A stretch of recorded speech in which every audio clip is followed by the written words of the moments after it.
listen to this video. Make sure you listen to this video. Comment and share this video.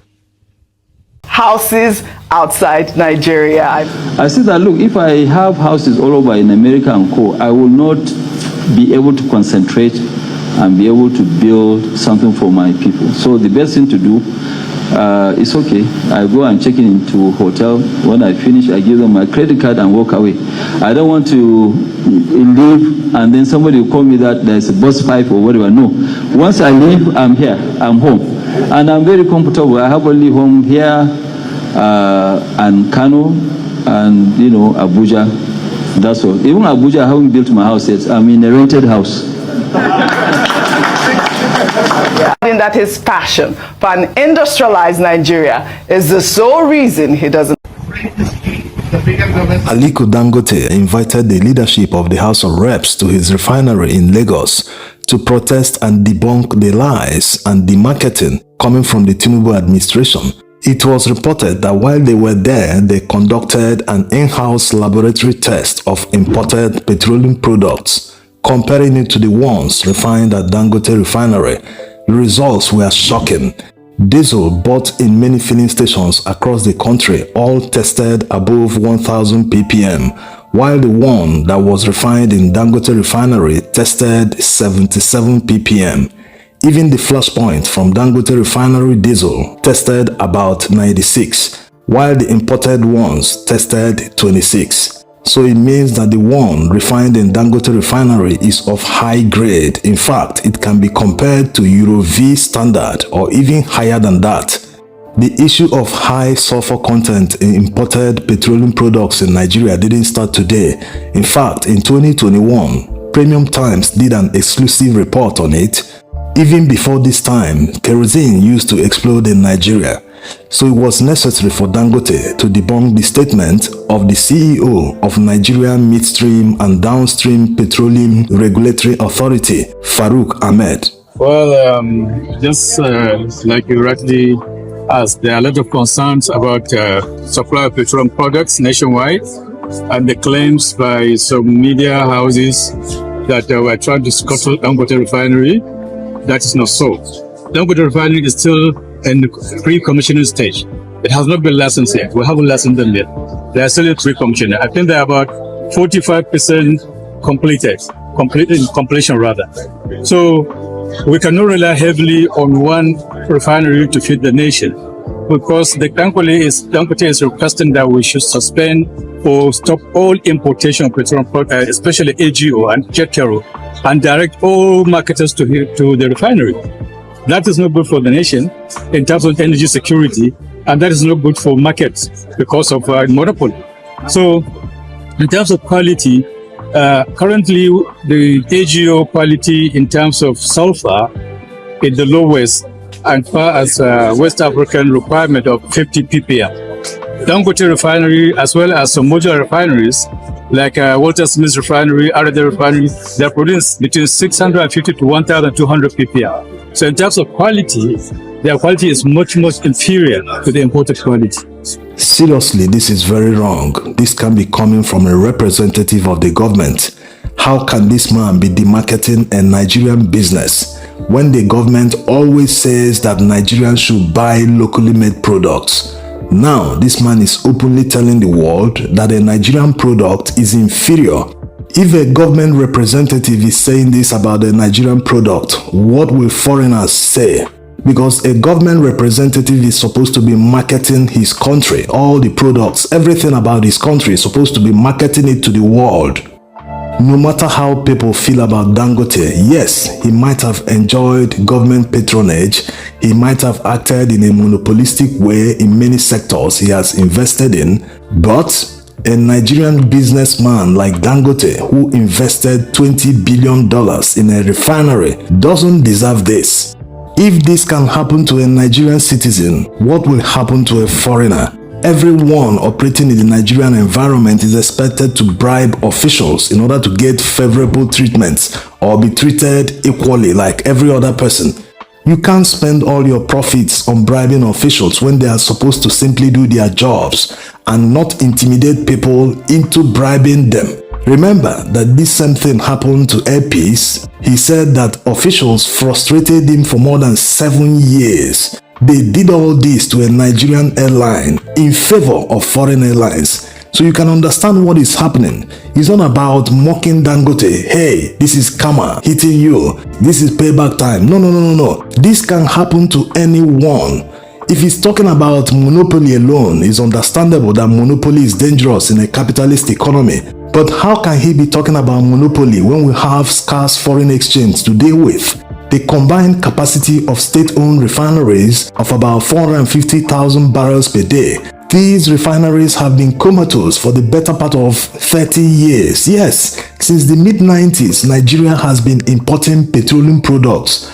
And now someone who happens to be a Nigerian citizen invested $20 billion of his personal money and loans from financial institutions to set up one of the biggest refineries in the world. And here we are, officials that are supposed to make sure that this refinery starts working so that Nigeria will stop depending on imported petroleum products. But no, they are busy sabotaging him and demarketing his refinery. You see, some time ago when Dangote said that a cabal is bent on stopping his refinery from taking off, you can see it playing out before everyone's eyes.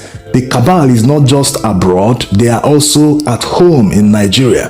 They want to continue that fraud called petroleum subsidy. They know they can't subsidize petrol sold and refined in Nigeria. They can't do that. How much was diesel being sold in Nigeria before Dangote diesel hit the Nigerian market?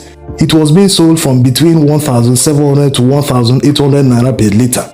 But when diesel from Dangote hit the market, the price dropped drastically. And it proved that imported diesel is much more expensive than locally refined one. Of course, it is common sense. Something that is manufactured here must be cheaper than imported one. Well, it also depends on the product.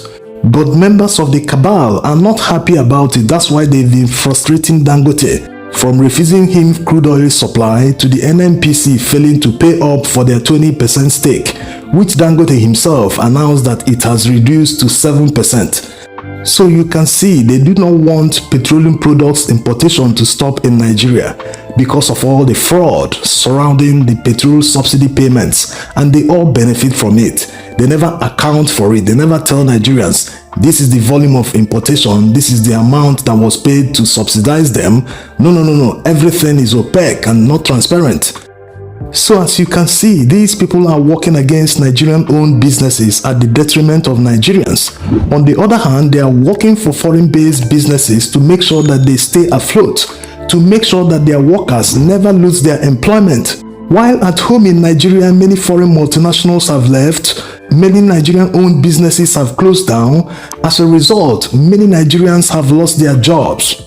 So why employ people who are actively sabotaging and working against your interest?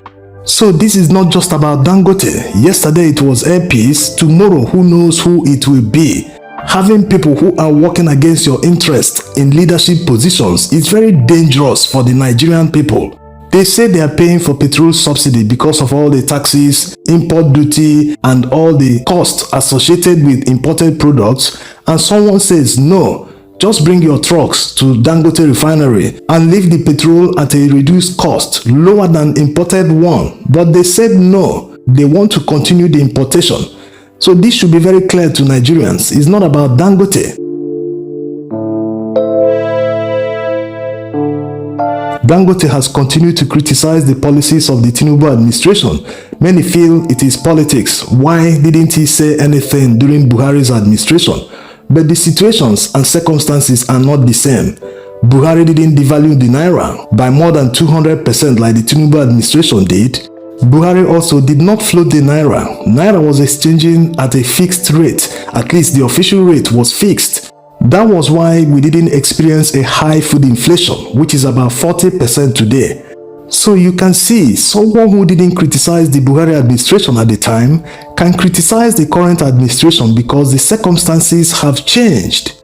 Just like the upcoming massive protest in the north, many people always dismiss them and say, where were they when Buhari was in power? Why didn't they criticize the government? And now we have a southern president, they simply found their voice. No, it's not about south or north. It's about Nigeria's economy, and the circumstances are different. Yes, if you think it's about the south, you are wrong.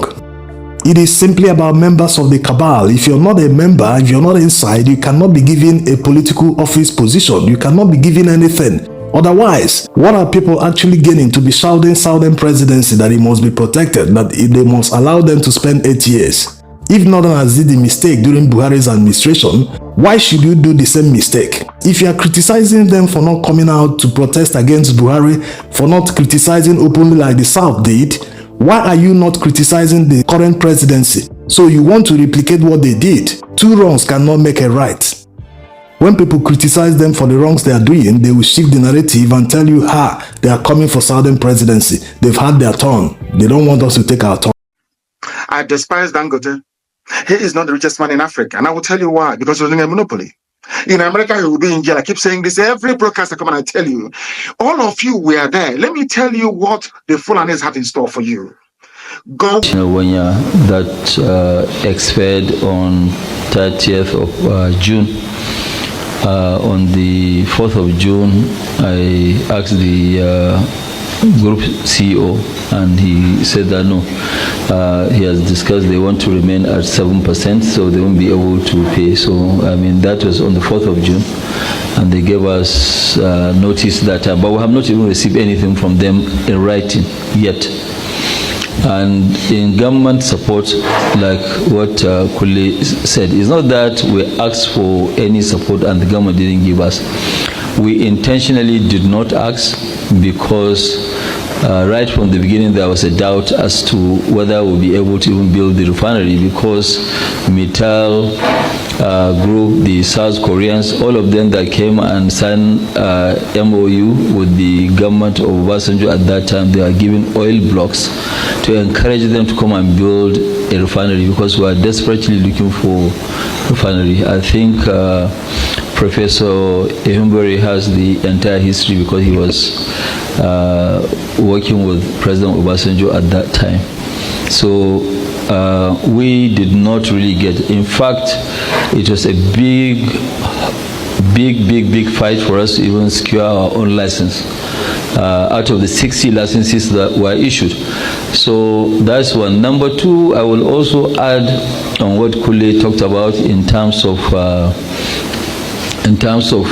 you know, monopoly. You know, so if you are saying that, yes, how can Dangote alone supply the market? Okay, are you saying that the 4 billion the NPC where whatever Dangote was given, okay, in cement, for example, okay, you know, other people too were given. In fact, some of them maybe they even got more than us. Okay, we are always very, very careful. You heard what I said. In the refinery, we did not, and I repeat, we did not collect one single incentive from the federal government of Nigeria or from even the Lagos state of Nigeria. Yes, Lagos state, maybe they gave us a good deal, but we paid $100 million for the land. It wasn't a free land. We paid for it. Okay, so people are always looking at the different, you know, other side. They are not really looking at the real picture. Okay, that's one. Number two, this country has been having petrol queues since when majority of you here were not even born, since 1972. Okay, so 72 to date is what, 52 years, and we are still having the same issue. So just for the fact that yes, we are ready and about to start this, you know, everybody is now up and about. Yes, but we know that what is giving us the, you know, a lot of joy is that we know that the majority of the population, they are with us, and so we are not discouraged. We'll continue what we are doing. But you know, doing new business, like, you know, which we announced this still, actually our own board has decided that no, we shouldn't do this still, because if we do it, we'll be called all sorts of names, monopoly, and then also imports will be encouraged. So we don't want to go into that. Let other Nigerians also go and do it, because we are not the only Nigerians here. There may be some Nigerians with even more cash than us. They should bring that money from Dubai, from other parts of the world, to come and invest in our own fatherland. Well, everything depends on NNPC, because the OB3 is their own gas pipeline. Majority of the gas that are being produced is, level playing field. All Nigeria textile mill. What happened to all the mills? They could just come outside when they don't bow and finish. You know how much federal government put for that refinery? They give 2 billion. I did a live. The day they announced that they give Dangote 2 billion for 20% of that refinery. Government gave Dangote $2 billion for just 20% of that refinery. That refinery is 680,000 barrel per day capacity and fertilizer. That same day, Sinclair Oil for America, I mean that's the name of the company, I think Sinclair or something, I can check later. They sold the same size of refinery with rail tracks, with trains, with the same fertilizer, everything, giant refinery, just like Dangote. The entire thing, they sold it for $2 billion. The entire thing in America was sold. America, where workers earn more, where things are more expensive than Nigeria. They sold that same size of refinery that day for $2 billion. Federal government buy 20% of Dangote on just 20% for the same 2 billion. This Dangote has the audacity to come outside today and say one government, they sabotage. I say in the last 5 years has the government of Nigeria spent $2 billion on Nigerian education for all of us to educate all our children. We don't see $2 billion. $2 billion is over 300 billion naira.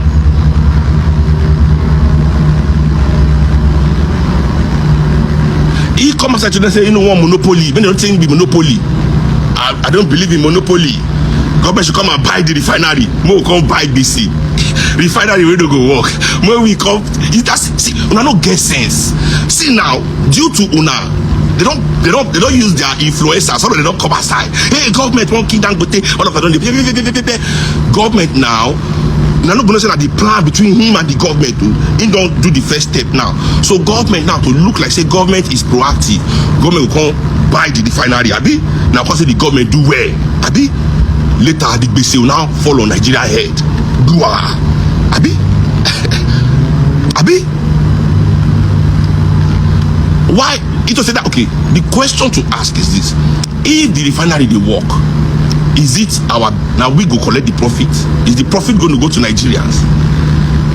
Is the profit of the refinery, is it a national business? This is Dangote's personal. Now he choose say he won't enter that business. No gun to his head. Nobody tie him. He say I'm business. They say capitalism. Business is win or lose. It's either you do the business well and you gain. This is capitalism. So I did tell you now. This is what capitalism says. Business means say if you do your business well, you move forward. If you don't do your business well, you fall off. Why be say when the rich men of Nigeria do business, work well, we must come and help them out? That is socialism. They go tell you every day say socialism is bad. Socialism is bad. But when they fuck up, they immediately run to the government for public money. Just like we do in Nigeria, everywhere in the world. They run to the government for public money. They run to the government for public money. Now buy all Nigeria.